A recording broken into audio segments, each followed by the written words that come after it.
Welcome!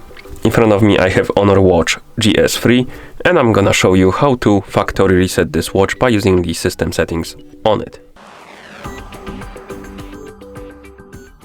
Before we start, if you want to factory reset your watch, make sure that the battery level on your watch is at least above 20 or 30%, because if the battery dies during the resetting process, it might damage your watch. Now let's continue with the reset.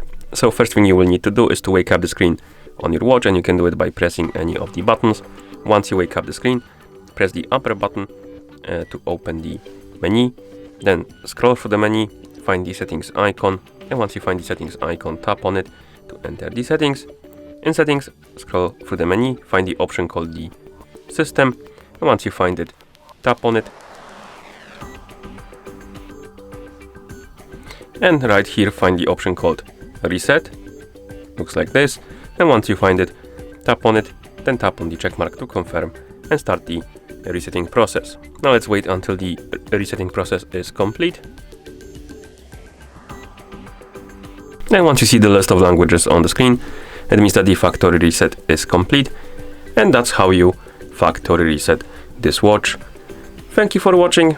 If you found this video helpful, please consider subscribing to our channel and leaving a like on the video.